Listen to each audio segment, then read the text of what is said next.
this lesson, we're going to look at how to multiply matrices and use the properties of matrix multiplication. Now I'm really going to switch things up by skipping to example 2. I'm going to come back to 1. So I think it makes more sense to talk about how to actually multiply them before we talk about what's in example 1. And the how thing I thought was kind of silly, so I'm not going to do it either. Scalar multiplication was really straightforward. We just multiplied every element by whatever the scalar was. When we multiply two matrices, it's a completely different ballgame. It goes like we counted dimensions row by column. So we multiply the first element of the first row times the first element of the first column, second element, and add them. Next, we're going to multiply the first times the first in the second column plus the second times the second. Now to get the second row in my answer, I'm going to use the second row in my first number. So I've got first times first plus second times second. And then we want to move our little strip so we can see. And we're going to do the same thing with first times first and second times second. Now, if you guys know much about me, you know that I've got a pretty strong astigmatism in my eyes. So for me, using the little strips to cover really helps me keep track of where my numbers are. Now, once you get proficient at this, you'll be able to jump right in here and just write down negative 3, or 3 times negative 2 is negative 6, plus 0 is negative 6. 3 times 1 is 3, plus negative 2 is 1. 2 plus 0 is 2, negative 1 plus 0 is negative 1. Now, normally I would put the key concept summary first, but to me I think this could be a little bit overwhelming without numbers in it, so I did a problem first. In words, it says the element a, I sub j, of AB is the sum of the products of the corresponding elements in the row I of column A and column J of B. Okay, what does that look like? Well, so they took A sub 1 times X sub 1 plus B sub 1 times X sub 2. There's our first one. And then to get this entry, we've got first row, second column. So A sub 1, Y sub 1, B sub 1, Y sub 2. Okay, now we're doing the bottom row, so we're using the bottom row here. A sub 2, X sub 1 plus B sub 2, X sub 2. And then to get our final entry, A sub 2, Y sub 1, B sub 2, Y sub 2. So I'm going to pull out another one just like that with different numbers. If I wanted to find the product of R and S, and I recopied it so it's just next to each other, I would tend to cover the things I am not using. So I'm going to go row by column. So I have 3 times 2 is 6 plus negative 1 times negative 2 is 2. And then I'm going to go row by column again. And I've got 3 times 1 is 3 plus negative 1 times negative 3 is 3 also. And now I'm going to move my little Heidi strip here. Well, it's not moving high enough, that's okay. And I want to do the second row first column.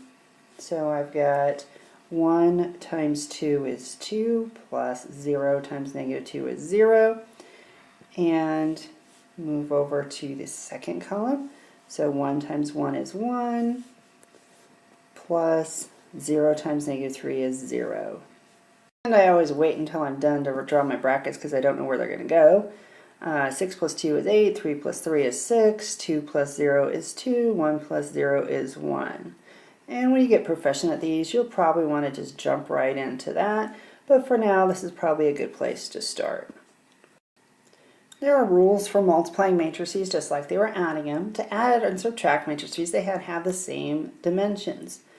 You can multiply two matrices if and only if the number of columns in the first matrix is equal to the number of rows in the second matrix. When you multiply two matrices, A n by n and B n by r, the resulting matrix AB is an n by r matrix. So the inner dimensions have to be equal, and then your end result has the dimensions that are on the outside. So they're going to ask us to determine whether the product of an A matrix that's 3 by 4 and B that's a 4 by 2 is defined. If so, state the dimensions of the product. The inner dimensions are equal, so our final dimensions are going to be the outers are 3 by 2. If we want to look at two matrices that have dimensions of 3 by 2 and 4 by 3, the inner dimensions are not the same. So this matrix product will not be defined. 3 teams competed in the final round of a chess club's championships. For each win, a team was awarded 3 points. For each draw, a team received 1 point. Find the total number of points for each team. Which team won the tournament?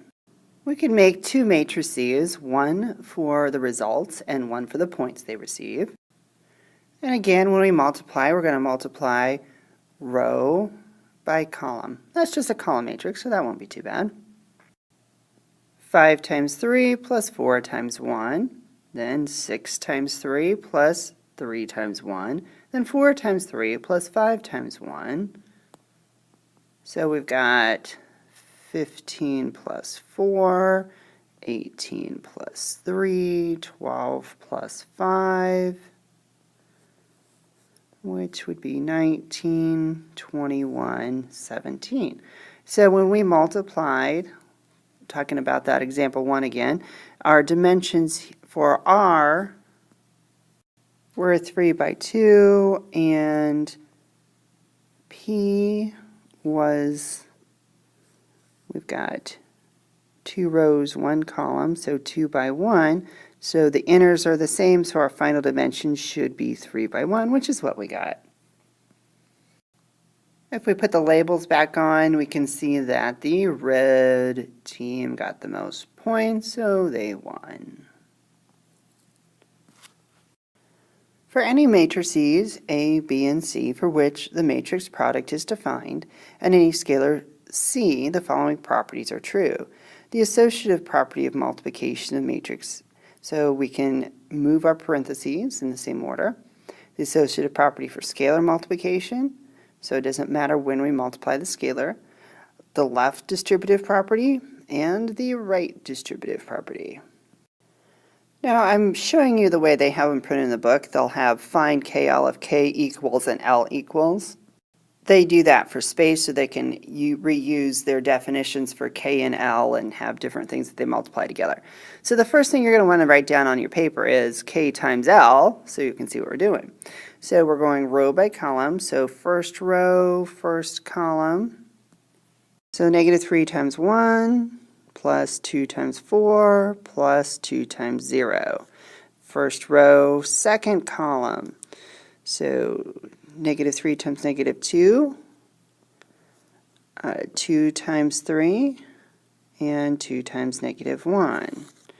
Then we're going to do first row, first column, so negative 1 times 1, negative 2 times 4, and 0 times 0. And then second row, second column, so negative 1 times negative 2, negative 2 times negative 3, and 0 times negative 1. And just adding, I've got 5 and 10 and negative 9 and negative 4.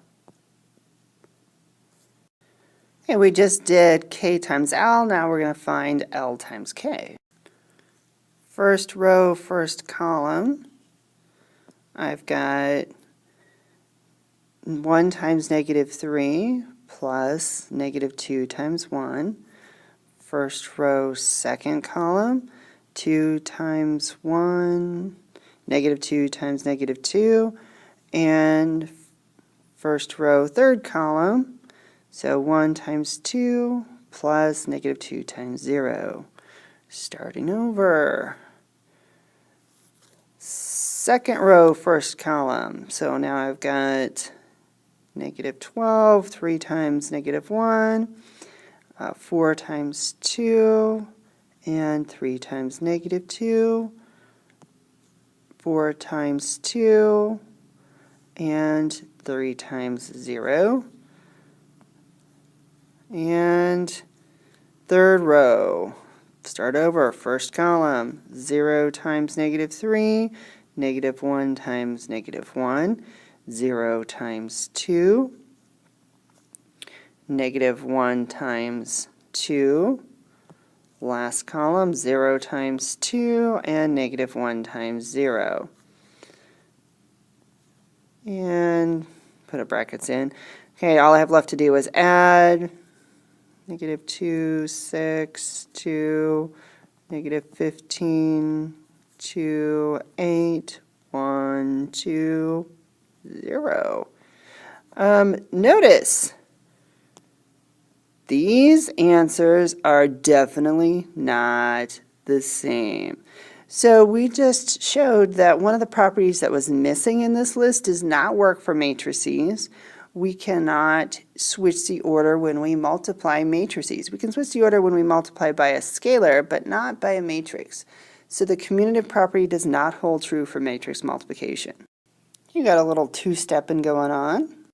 The first thing we're going to do after we copy down the problem in a nice fashion that we can see what we're doing is add using our good old PEMDAS order of operations. So 1 plus negative 3, 0 plus 1, 3 plus negative 1, 0 plus negative 2.